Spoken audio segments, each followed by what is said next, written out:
Seguimos avanzando aquí en el contexto global de France 24. Les estamos trayendo en esta tarde todas las noticias internacionales. Vamos con ellas. El presidente de Estados Unidos, Donald Trump, frena el optimismo de su homólogo ucraniano, Volodymyr Zelensky, sobre el presunto plan de 20 puntos para lograr la paz con Rusia. Trump asegura que Zelensky no tiene nada hasta que él lo apruebe.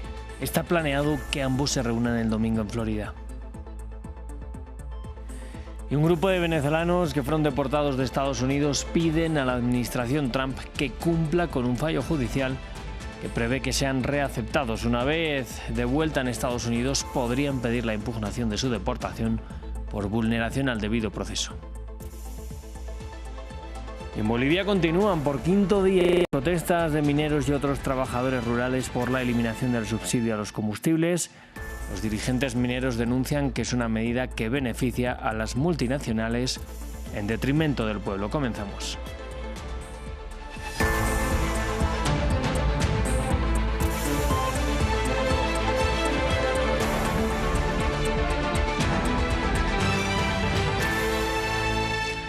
Abrimos con información de la guerra en Ucrania porque el presidente de Estados Unidos, Donald Trump, pone freno al optimismo de Volodymyr Zelensky para alcanzar acuerdos con Rusia antes de fin de año. El republicano asegura que su par ucraniano no tiene nada hasta que él lo apruebe.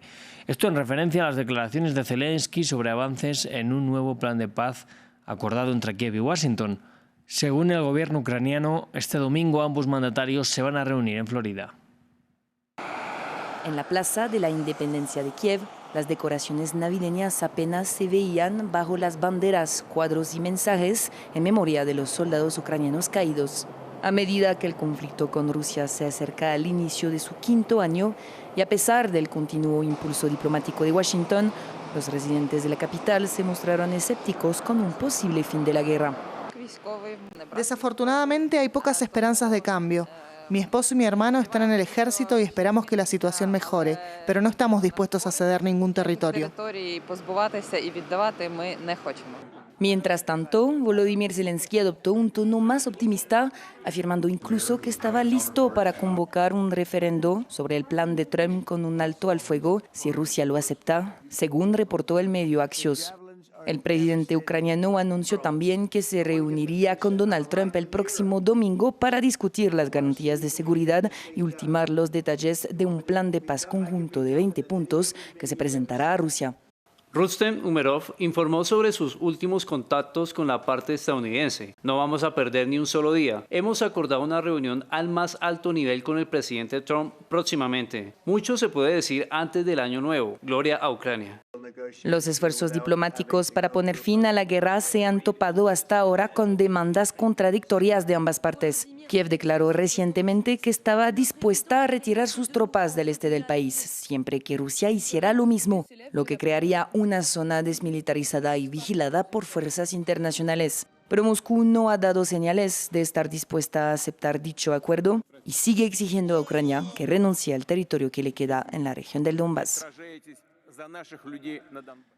Nos vamos hasta Caracas porque un grupo de venezolanos que fue deportado y detenido en el CECOT de El Salvador pidieron este viernes en rueda de prensa que Estados Unidos cumpla una condena judicial que prevé su reaceptación en el país. Un juez determinó que su expulsión violó sus derechos al debido proceso y que tienen derecho a pedir que se impugne su deportación. La administración Trump tiene 2 semanas para permitir ese regreso. La resolución judicial ordena ahora que se nos otorgue la oportunidad de una audiencia justa y conforme a la ley en los Estados Unidos. Celebramos la decisión del juez federal, que reafirma el principio de que ningún gobierno, sin importar su procedencia, está por encima del derecho internacional, de los principios fundamentales del debido proceso y del respeto de los derechos humanos. Esta sentencia sienta un presente crucial para la protección de los derechos de todos los migrantes, quienes salen de sus hogares con dificultades y vulnerabilidades y que en su gran mayoría son familias humildes y trabajadoras. Y en Bolivia, quinto día ya consecutivo de protestas encabezadas por los sindicatos agrupados en la Central Obrera Boliviana contra la eliminación del subsidio a los combustibles. El máximo dirigente de la COP, Mario Argüello, denuncia que el decreto está hecho en beneficio de las empresas transnacionales, pero en detrimento del pueblo. El subsidio estuvo vigente durante 20 años del gobierno del izquierdista Movimiento al Socialismo y Rodrigo Paz lo ha retirado nada más llegar al poder. Entonces tenemos que entender el contexto de ese decreto. El decreto en sí ha hecho a cabalidad para las transnacionales, empresarios, agroindustriales, que se van a beneficiar. Pero para el pueblo boliviano significa ajustarse más aún el cinturón. Tenemos que concientizar, tenemos que llegar hasta el último sector del país. Hermanos bolivianos, comprendan y entiendan el contexto de este decreto. Y tenemos que hablar del sur de California, en donde se han registrado las lluvias y tormentas en Navidad más fuertes en años. Este viernes el riesgo de inundaciones seguía siendo alto cuando ya se podían ver las consecuencias de las fuertes lluvias, desde carreteras arrasadas hasta vecindarios semitapados por el lodo y piedras que dejaron las riadas a su paso. Miles de personas tuvieron que ser evacuadas en las fechas navideñas.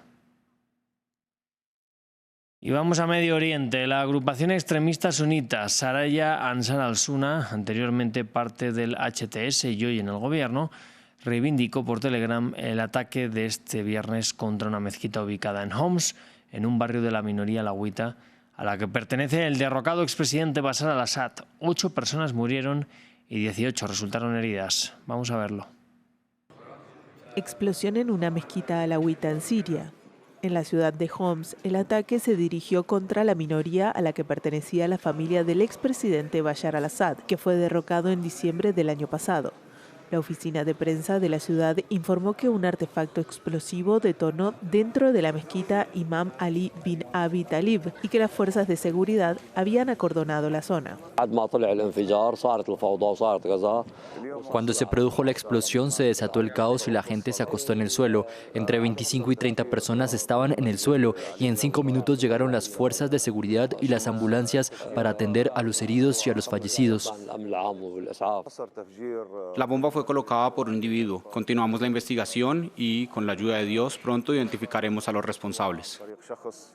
Unas horas después, un grupo yihadista sunita reivindicó el ataque vía un mensaje escrito en Telegram. Se llama Saraya Ansar al-Sunna y fue fundado en febrero por un ex miembro del grupo HTS que dirigía el ahora presidente de facto Ahmed al-Sharaa, tras percibir que el nuevo gobierno sirio de la mayoría sunita era indulgente con los chiitas y los alawitas. Saraya Ansar al-Sunna ya se había atribuido la responsabilidad de un atentado suicida contra una iglesia ortodoxa en Damasco en junio y prometió esta vez continuar con los ataques contra los llamados infieles. Por su parte, el Ministerio de Asuntos Exteriores condenó la explosión como un crimen terrorista. En los últimos meses las tensiones han aumentado en varias partes de Siria a medida que las antiguas divisiones sectarias, étnicas y políticas continúan desestabilizando el país, incluso tras la disminución de los combates a gran escala. Y en la franja de Gaza, los fieles han podido volver a la gran mezquita de Omari, destruida parcialmente por las bombas israelíes. El templo ha sufrido graves daños que han limpiado los propios civiles. Hasta octubre de 2025, la UNESCO, la Agencia de la ONU para el Patrimonio Cultural, había identificado daños en 114 lugares de culto desde el asedio israelí en el enclave palestino en octubre de 2023.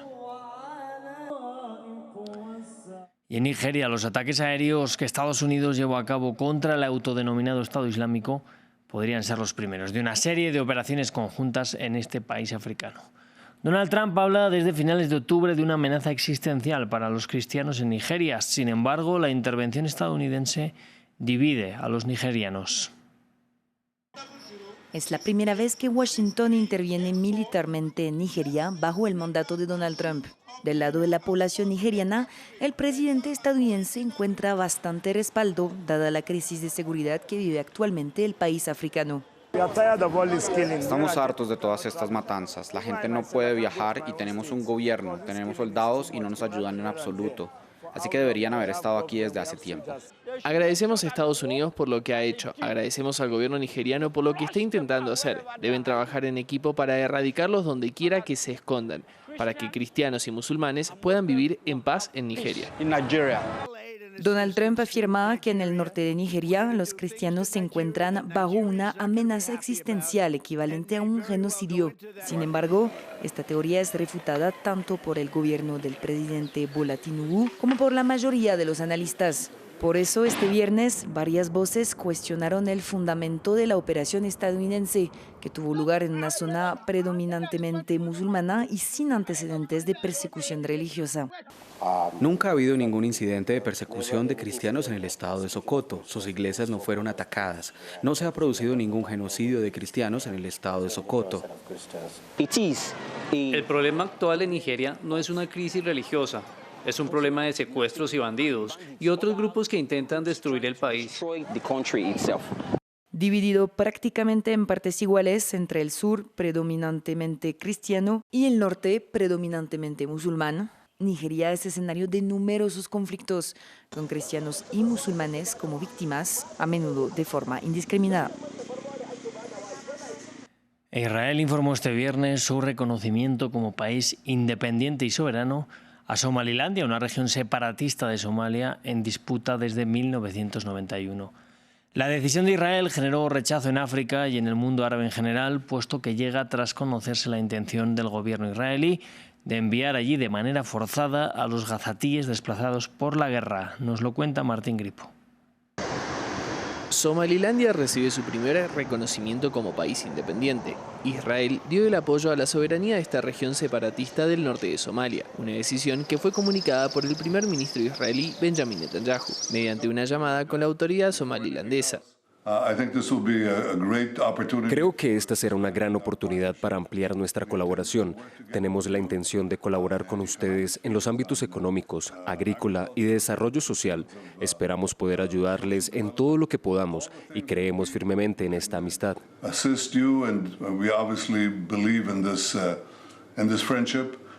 Con más de 3 millones de habitantes, Somalilandia se ubica en el denominado Cuerno de África, la región de África Oriental que une el Mar Rojo con el Océano Índico. En mayo de 1991, Somalilandia declaró su independencia. A partir de ese momento, estableció su constitución, moneda nacional y su sistema de gobierno. Este reconocimiento fue duramente cuestionado por países de la región, como la Unión Africana.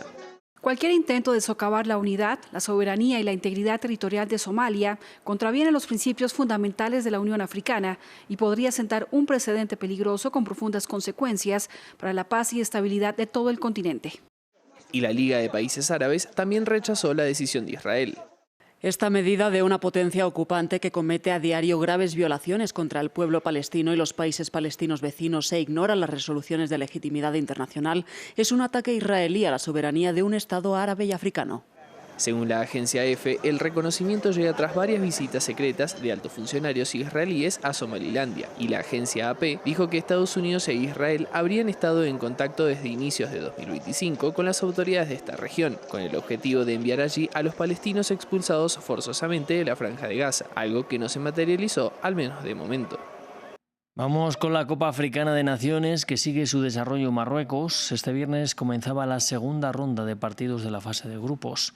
Los anfitriones tan solo lograron empatar contra una Mali más fuerte de lo esperado por los marroquíes. Quien sí ganó fue Egipto frente a Sudáfrica. Nos lo cuenta nuestra enviada especial, Natalia Ruiz Giraldo.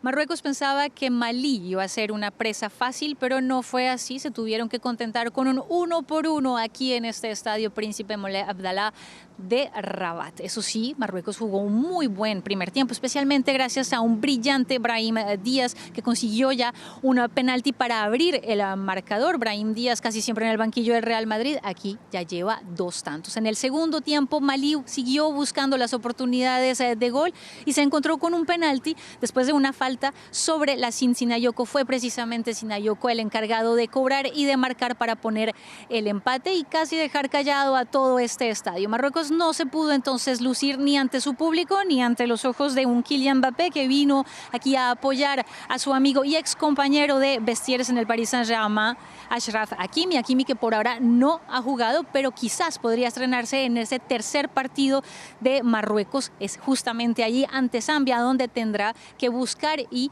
conseguir ya su pase a octavos de final. Quienes ya están en octavos de final son los egipcios, los faraones, quienes hoy ganaron ante Sudáfrica por la mínima. Y este sábado continúa, por supuesto, la acción aquí en Marruecos en esta Copa Africana de Naciones con 4 partidos y 2 cruces muy interesantes. El de Senegal, que va a medirse a la República Democrática del Congo, un rival ya más de peso que el Botswana, ante el que se encontró en el primer partido, y también Nigeria se va a medir ante Túnez, 2 selecciones que ganaron sus primeros partidos y que van a disputarse la cabeza de su grupo. Con el reporte de Natalia Ruiz Giraldo nos despedimos. Gracias por elegirnos.